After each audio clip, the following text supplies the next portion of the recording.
Evet efendim, hep söyleriz ya, türküler, öyküler, serencamlar, hikayeler.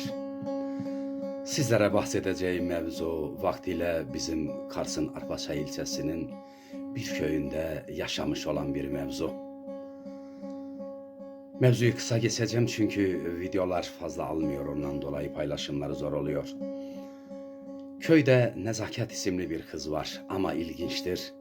Nezaketi köyde seven iki tane de delikanlı var. İkisine gidecek değildi ya. Birisiyle nişanlanır. O diğer delikanlı, tuhaf olan bölümü de burası ya. Köyde Cazı nene var. O delikanlı geliyor Cazı nenenin yanına. Nene, buyur yavrum. Nene biliyorsun falanın kızını çok severim ben. Ama başkasıyla nişanlandı. Sen benim için onun nişanını bozabilir misin? Ey, gökte merhamet yağmuru yağdığı zaman nenenin üzerine bir damla bile düşmemişti. Nene dedi yavrum bunlar benim eski peşem. Sen nevaleden haber ver. Nene döndü delikanlıya dedi ki bir kese altını alır. Delikanlı dedi nene başım üstte. Yapabilecek misin bu işi? Yavrum gerisini bana bırak. Size nereden haber verelim? Nene baktı ki Nezaket'in kovalar su kovası dediğimiz omuzunda kovaları suya gidiyor. Ve çeşmenin yolu nenenin kapısının önünden geçerdi. Nene apar topar iki tane kova aldı. Fırsat bu fırsat dedi. Efendim nezaketle yarım bir yol gittikten sonra bir ah çekti. Nezaket döndü nene. Hayırdır neden ah çekiyorsun? Hasta mısın? Yok yavrum keşke hasta olsaydım. Ya ah yavrum senin o nişanlın olacak delikanlı var ya. Günlerden beridir yatamıyorum. Orada burada konuşuyormuş ki ben o kızı istemiyordum bana zoruna verdiler. Nene olur mu? Yanlış duymuşsun. Yavrum ben 90 yaşındayım. Benim duyduğum yanlış olmaz. Dedi kuşkuya. Fakat şunu arz edeyim. Nişanlısı olan delikanlı baktı ki nene nezaketle konuşuyor. Anladı ki neneden hayırlı bir şey beklenilmez. Ve nene kızdan ayrıldıktan sonra nişanlısı Nezaket'e doğru geldi. Nezaket de kovalarını yarı buçuk doldurmuş su dönüşünde. Bakalım burada nişan yüzüğünü atacak sıradayken delikanlı dedi ki dur Nezaket. Nelerin olup bittiğini tahmin edebiliyorum. Hele dinle beni.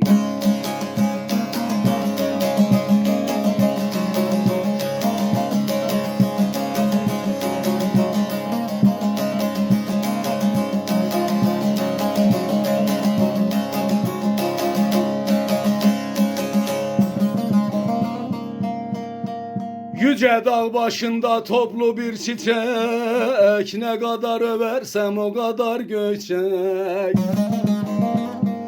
Getir Kur'an'ı da yeminleri çek, kız Kur'an hakkı men dememişem. Kız vallah billah men dememişem. Kız simi billah men dememişem. O çörey hak hiç men dememişem.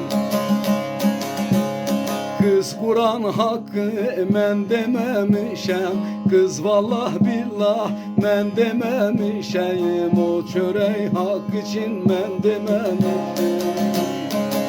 Dedi sen demedin. Nene yalan mı söylüyor? Nenenin bildikleri hep doğrudur dedi. Anladı ki neneden oldu. Aldı delikanlı.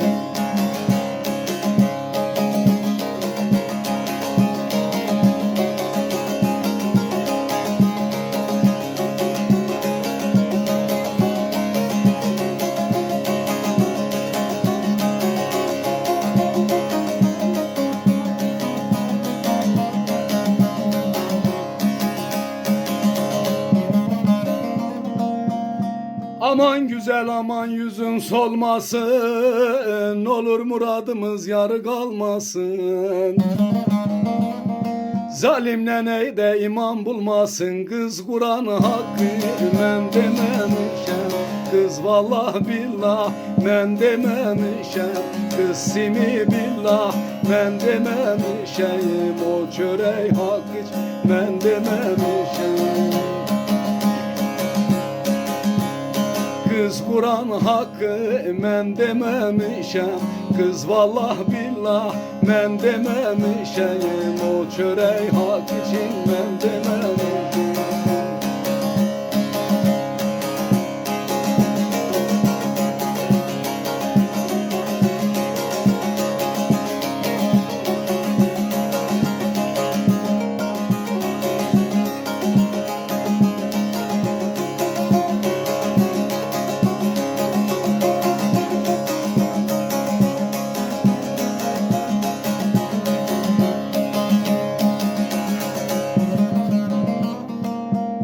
Aman güzel aman bu simam soldu, korkarım muradım yarıda kaldı.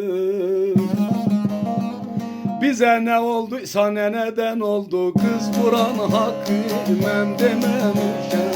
Kız vallah billah men dememişem, kız simi billah men dememişem. O çörek için men dememişem. Bize ne olduysa ne neden oldu, kız Kur'an hakkı men dememişem. Kız vallah billah men dememişem, kız simi billah men dememişem. O çörek hak için men dememişem.